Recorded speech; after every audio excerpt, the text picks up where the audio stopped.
Thésée, c'est le nom d'un tout petit village. Même si on a une très bonne carte de France, on ne verrait pas le nom de Thésée.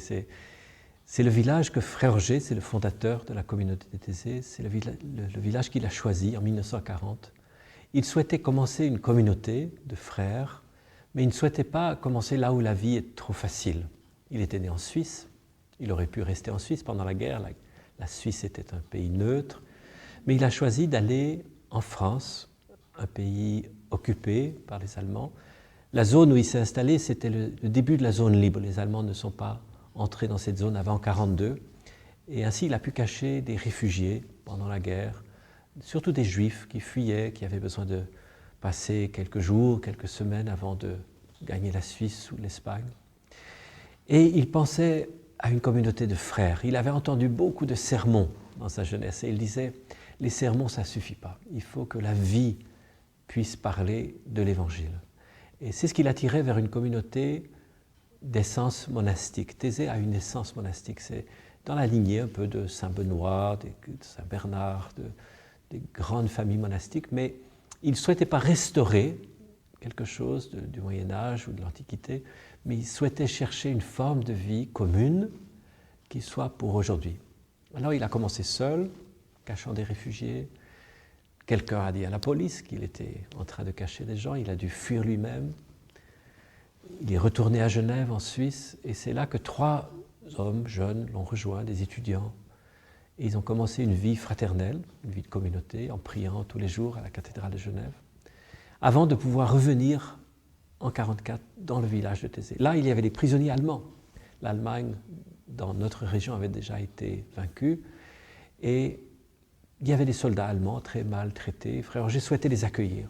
Alors, il y a eu dès le départ un peu cette vocation de réconciliation. Les Juifs pendant la guerre, les Allemands tout de suite après la guerre.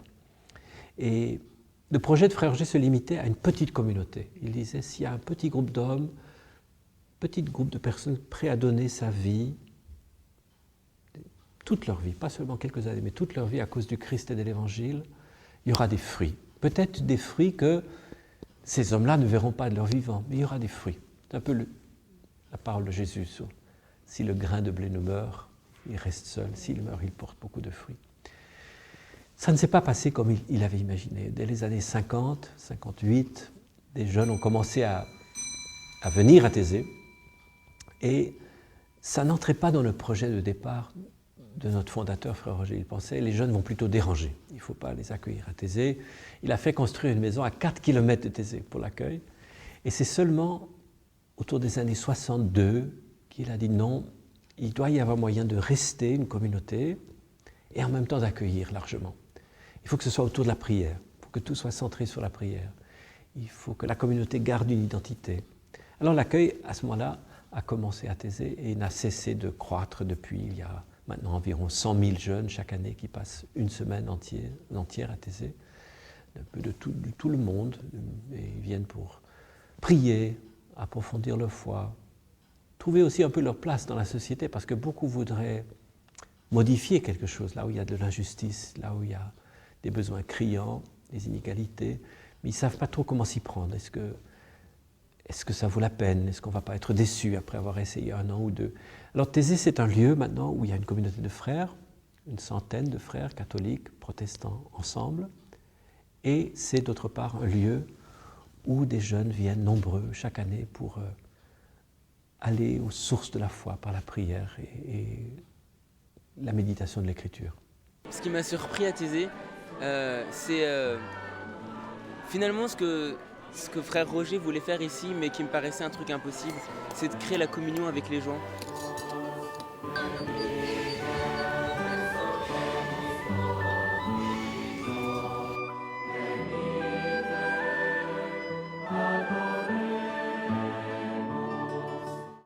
Frère Roger n'a pas voulu créer une spiritualité de Thésée. Il disait, nous sommes dans la grande tradition des communautés monastiques, c'est là que nous puisons.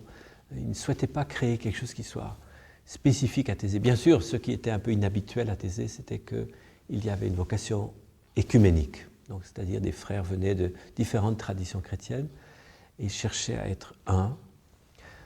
La communauté a été très marquée par le pape Jean XXIII, le bienheureux Jean XXIII, que Frère Roger a bien connu dès 1958, dès les premiers jours de son pontificat. Et Jean XXIII a laissé une marque très profonde sur la vie spirituelle à Thésée parce c'était un homme de confiance. Il n'y a pas si longtemps, j'ai dû donner au clergé français, à l'Union apostolique du clergé français, une petite causerie sur l'Église et j'ai cité un bénédictin, un grand savant de la théologie, Don Guilain Lafont, qui voudrait que Jean XXIII soit proclamé docteur de l'Église. Un peu comme sainte Thérèse de Lisieux est docteur de l'Église. Et pourquoi? Parce qu'il disait, sainte Thérèse et Jean XXIII ont essayé de restaurer dans l'Église le primat de l'amour. L'Église est d'abord une communion d'amour. On sait que depuis le XIe siècle, depuis ce qu'on appelle la réforme grégorienne, il est entré dans l'Église beaucoup de juridisme. Vatican II a essayé de corriger, en retrouvant une ecclésiologie de communion, vraiment. Mais c'est difficile de se débarrasser du juridisme, très difficile. Et Jean XXIII avait voulu montrer ce visage, l'Église est une communion d'amour. Il avait dit à Frère Roger, l'Église c'est des cercles concentriques toujours plus grands. Et il voulait que l'Église soit au service, c'est sa dernière parole sur son lit de mort. Sur son lit de mort, Jean XXIII a dit, l'Église n'est pas là seulement pour les catholiques. Elle est au service de toute la famille humaine. Elle est là pour toute la famille humaine. Et cela a resté certaines grandes marques chez Frère Roger. Il a souvent dit que la personne qui avait eu la plus grande influence sur Thésée, c'est le pape Jean XXIII. Il n'y a pas une spiritualité de Thésée, mais il y a quand même un désir à Thésée de rendre la prière accessible aux jeunes. Alors souvent, ce qu'on appelle prière de Thésée, c'est ces prières faites de chants très courts qu'on répète. Et ces chants sont nés d'un désir de partager la prière. Que la prière ne soit pas seulement pour les frères, mais s'il y a 2, 3, 4 000 jeunes chaque semaine de l'été, et même au-delà de l'été, comment faire pour que ce soit vraiment une prière pour tous, que personne ne soit spectateur de la prière. Et Frère Roger avait demandé à un frère de Thésée, Frère Robert, qui est décédé depuis longtemps, mais ce frère avait une passion pour la musique, de chercher une forme musicale, peut-être un canon, peut-être un chant qui se répète, qui permettrait à tous de participer. C'est comme ça que les chants de Thésée sont nés. Et certains diraient, oui, c'est ça Thésée, c'est ces chants très simples, très méditatifs, avec du silence, lecture de la parole. Ce n'est pas né tellement d'une théorie, c'est né de la présence des jeunes qui étaient là. Il fallait trouver comment prier avec eux.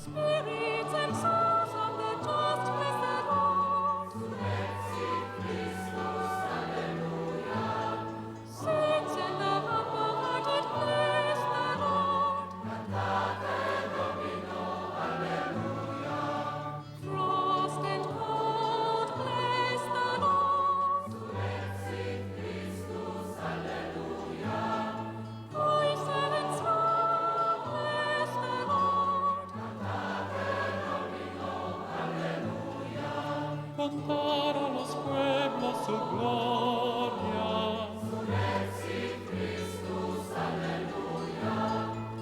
Sus maravillas a todas las naciones. Familias de los pueblos aclamar al Señor. Aclamar la gloria de su nombre. Frère Roger a eu une passion de l'unité dès son arrivée à Thésée. Il ne comprenait pas comme enfant déjà pourquoi les chrétiens parlaient tous d'amour, mais le dimanche, ils allaient dans son village, en Suisse, ils allaient de différents côtés, ils n'étaient pas ensemble. Il y avait différentes confessions chrétiennes. Et pour lui, l'unité visible, pas l'uniformité, il était tout à fait d'accord qu'il puisse exister beaucoup de diversité dans l'Église, dans l'expression liturgique, dans la façon de parler de la foi, mais que la diversité ne soit jamais un prétexte pour la division, pour la fragmentation. Il disait c'est une condition pour être crédible, c'est de pouvoir montrer qu'on est unis, qu'on est ensemble dans la foi. Et il ne savait pas, il n'avait pas une stratégie en arrivant à Thésée comment parvenir à cette unité, mais les contacts avec Jean XXIII l'ont certainement beaucoup aidé à comprendre le mystère de l'Église. Il a souvent dit que Jean XXIII avait levé le voile sur le mystère de l'Église. Il avait compris l'Église comme communion. C'est très intéressant à réfléchir comment Jean 23 a réussi cela, à montrer que l'Église est un mystère de communion. Et Jean 23 disait, ceux qui voulaient être divisés, ils sont morts depuis 400 ans. Nous voulons être ensemble aujourd'hui. Et il a voulu que le Concile Vatican II puisse travailler à cette unité, permettre cette unité des chrétiens. L'écuménisme athésé, ça n'a jamais été la recherche d'un petit commun dénominateur. L'écuménisme, ce n'est pas des négociations, on se retrouve pour céder ceci, céder cela, mais c'est un échange de dons. Jean-Paul II définissait l'écuménisme comme ça. C'est un échange de dons. Ce n'est pas une spécialité, l'écuménisme. C'est pas, il y a quelques spécialistes de l'écuménisme, puis il y a le reste de l'Église. L'écuménisme, c'est vraiment vouloir que tous les dons dans l'Église, dans le peuple de Dieu, que tous les dons soient présents. Et c'est ce que Frère Roger a voulu à Thésée. Il connaissait bien les papes, il connaissait bien plusieurs grands théologiens orthodoxes qui étaient venus à Thésée dès les années 50. Il connaissait bien la Réforme. Et il voulait, un peu comme le Concile le dit, un peu comme le Concile Vatican II le dit, qu'il y ait une vraie catholicité de l'Église. C'est-à-dire que l'Église existe selon le tout. Vous savez, c'est la meilleure traduction du mot catholique. En grec, katholon, selon le tout. L'Église doit exister selon le tout de la vérité. Donc si quelque chose est vrai, il faut que cela fasse partie de la vie de l'Église. L'Église ne peut pas être sectaire, l'Église ne peut pas rejeter quelque chose de valable. Donc tous les dons qui sont présents dans le peuple de Dieu, il faut qu'ils s'expriment dans l'Église. Et donc Jean-Paul II avait parlé de cet échange de dons comme étant la meilleure définition de l'écuménisme. Et c'est comme ça qu'on vit à Thésée. Il n'y a pas un petit commun dénominateur. Donc quand on entre dans l'Église, on voit des icônes, on voit la réserve eucharistique, on voit la tradition de lire la parole de Dieu, qui touche beaucoup de protestants, ils disent ça. Autrefois, quand on voyait quelqu'un avec une Bible, il y a 50 ans, 60 ans, quelqu'un avait une Bible, on disait c'est un protestant. Aujourd'hui, personne n'a idée de dire cela. Personne n'a idée de dire c'est un protestant parce qu'il a une Bible. Mais il y a 50 ou 60 ans, c'était seulement les protestants qui avaient une Bible personnelle. Il y a des traditions, il y a des dons de l'Église catholique, l'attention au ministère du pape, le ministère d'unité dans l'Église universelle. Beaucoup aujourd'hui disent c'est nécessaire d'avoir un tel ministère d'unité dans l'Église universelle. Donc ne pas dire simplement nous coexistons les uns à côté des autres et nous nous tolérons les uns et les autres, mais nous pouvons apprendre les uns des autres. Nous pouvons faire en sorte que tous les dons des uns et des autres soient valorisés. Quand on passe une semaine à Thésée, on arrive le dimanche, on repart le dimanche suivant, puis le jeudi, en général, on réunit les jeunes par pays. Et on réfléchit à la suite, après Thésée, comment continuer dans les paroisses, dans les églises, dans les aumôneries.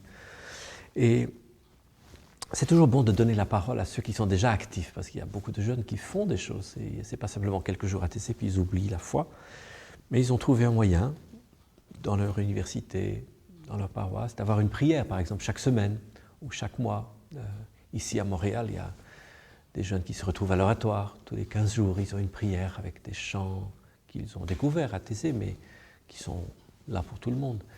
Et nous sommes assez convaincus qu'une prière méditative où il n'y a pas trop de paroles, une prière où il y a du silence, une prière où il y a beaucoup de beauté. La beauté aujourd'hui est très importante.